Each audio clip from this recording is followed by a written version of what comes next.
on, guys? It's your boy John the Liquidator coming back with another video, and it looked like Diana Taurasi is back in the headlines after speaking about Caitlin Clark yet again. Guys, for this one here, we got to go all the way up to Indy. Let's get it. Let's go.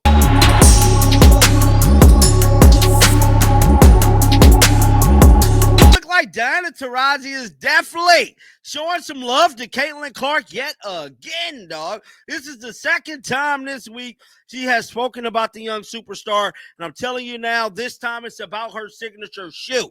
Now, we know Caitlin Clark has some PEs dropped this past June, and I'm getting word that some more shoes is set to come out in October. I believe those are going to be the best releases of the year. That is her Kobe PEs. Now, her signature shoe should be coming out somewhere around the holiday, at least her logo. We should know Nike has been kind of leaking little stuff here and there, but for the most part, we really haven't heard a whole lot. Now, with all that being said, Diana Taurasi is like on some little media tour, and she's speaking about Caitlin Clark. Let's play this next one, and my kids will be wearing signature shoe in the W. Oh, Caitlin, of course. Yeah, I mean, I know she has some like PEs.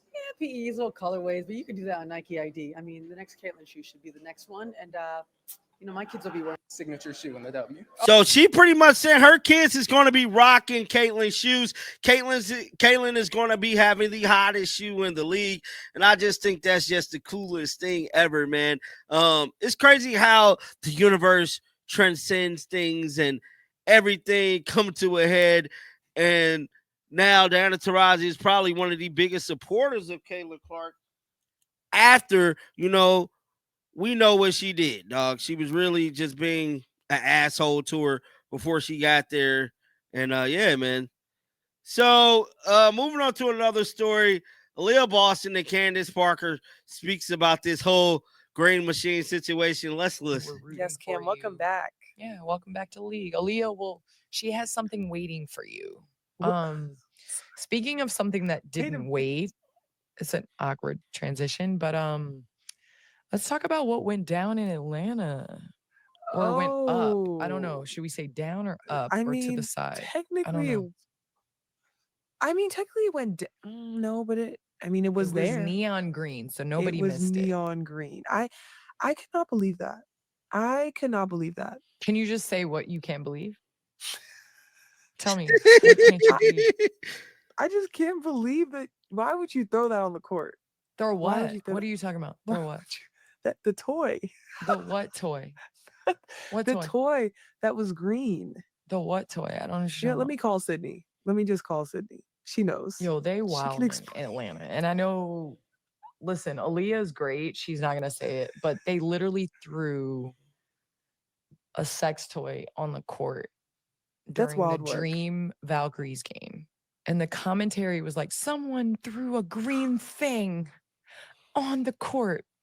And to be honest with you, I'm not going to lie, Sydney Colson, I went to her tweets immediately. I went to her Instagram immediately. Sid has to be stopped, but she'll never be stopped. Like, why did she say she didn't mean to throw that?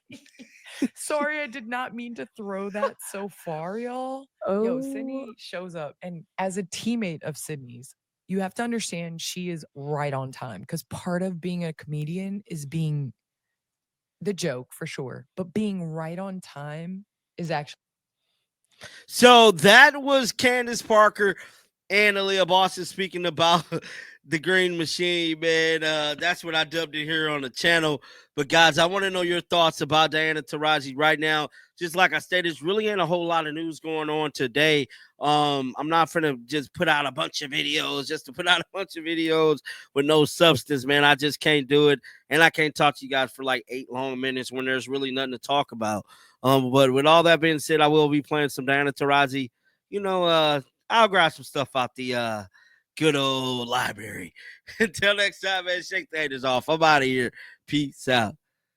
They ain't looking very good, bruh. I just gotta keep it real, which is leaving me agreeing with the critics and spectators that Diana Taurasi could possibly still be hurt. Now, her and Cheryl Reed spoke to the Associated Press earlier this morning before this Team USA basketball practice, and I feel like they kind of throwing a little shots again. This is what she had to say. Why not? I say this all the time. If I sign up to play, I sign up to play. Diana Taurasi stated in the Associated Press interview, I don't love how my last Olympics went personally. I think as a team, we still have a lot to prove. I love playing USA basketball. You play with the best in the world. Basketball is a team sport, and if you have the opportunity to play with the best in the world, I'll always sign up. That's what she stated. Now, this is what Cheryl Reeve had to say as well. No one has done more than her. There's no substitute for the level of experience. No substitute for the level of experience. U.S. coach Cheryl Reeves stated, we're going to count on her voice, and that experience she has is incredible and valuable. So as you guys can see there, she making it clear, ain't no substituting Diana Taurasi over Caitlin. What do you mean, bruh? Caitlin Clark is the GOAT.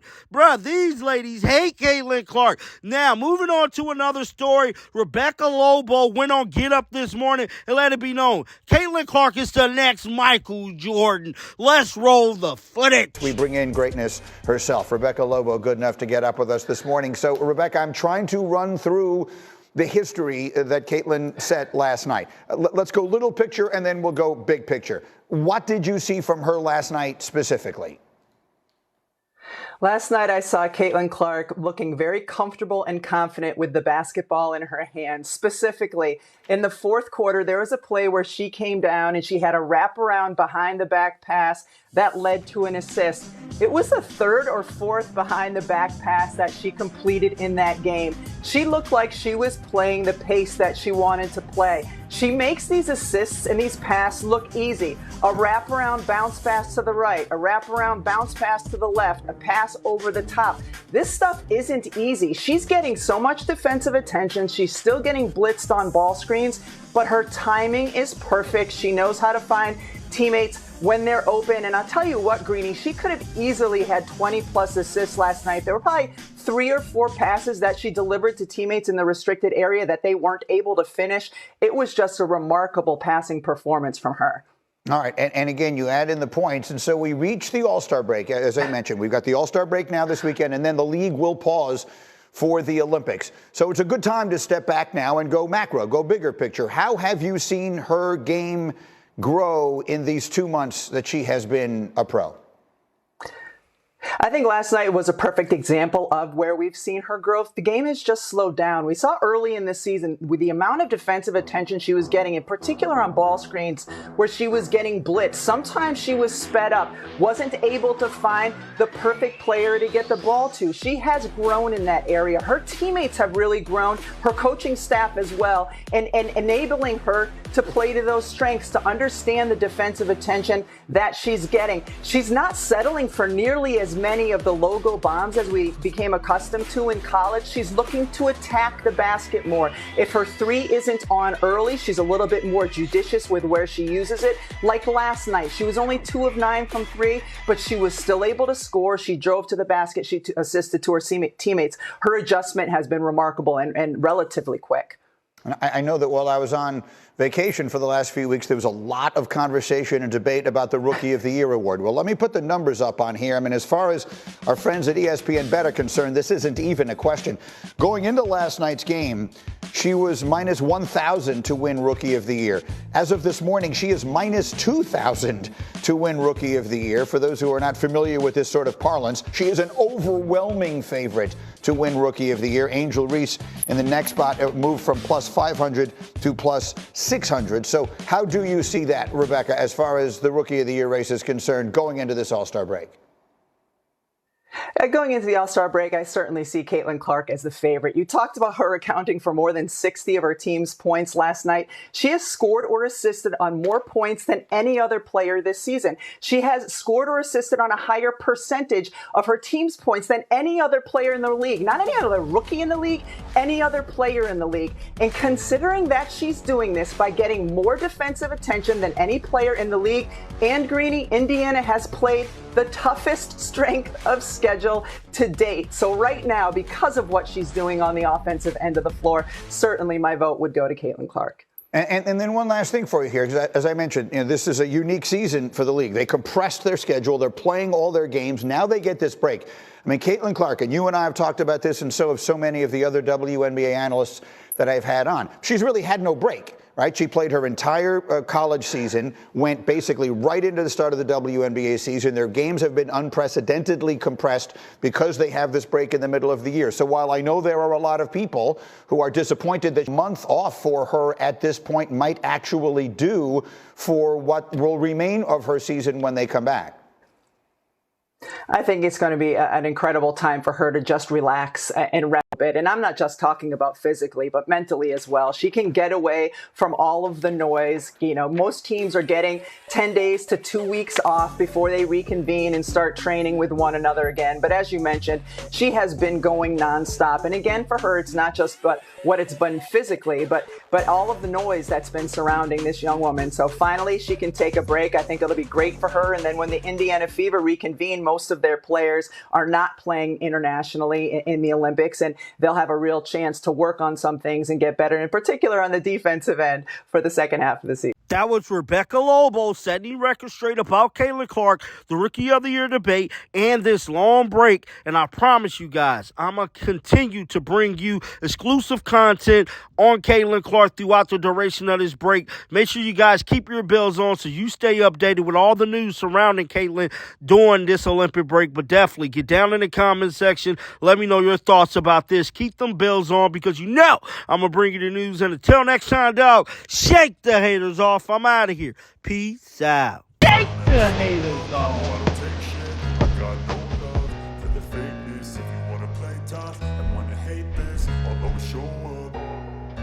I don't ever slow up, no I don't take shit. I got no love for the fakeness. If you wanna play